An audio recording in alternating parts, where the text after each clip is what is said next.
आम्ही गेल्या 12 वर्षापासून जीवामृत या पद्धतीने सोडतो। यात ह्या टाकीमध्ये आम्ही एक जाळी, एक रिंग टाकून ती जाळी त्याला लावलेली आहे, जेणेकरून शेणाचा चोथा जी घाण असते ती साईडला राहून जाते। हे बघा, म्हणजे याच्यात जीवामृत हे गाळून ह्या नळे वाटे शेतात सोडतो आम्ही। ह्या नळे वाटे ह्या विहिरीमध्ये जो पंप आहे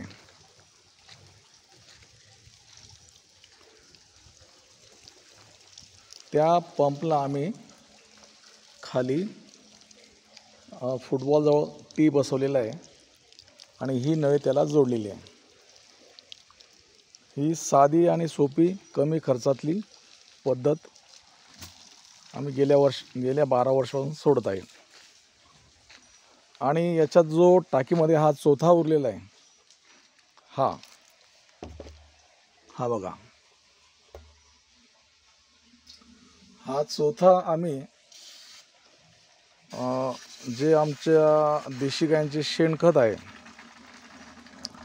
त्याच्या शेणखताच्या थप्प्यावर टाकत असतो।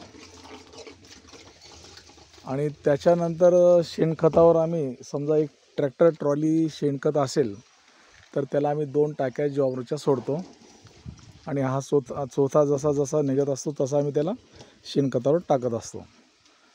40 दिवसानंतर ते शेणखत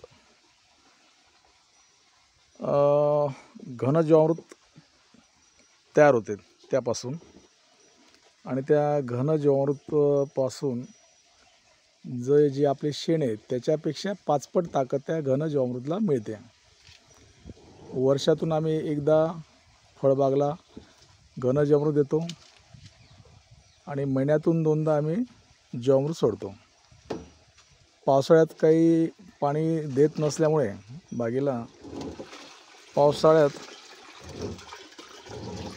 आम्ही जीवामृत सोडत नाही। जेव्हा बागेला पाणी चालू करतो त्यावेळेस आम्ही हे जीवामृत सोडत असतो। धन्यवाद। नाना महाजन,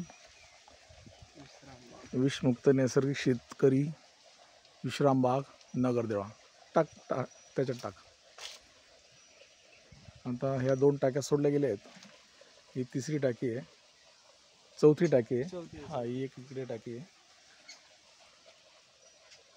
आणि आम्ही एका सबलाईनला 1 टाकी सोडतो 200 लिटरची। धन्यवाद।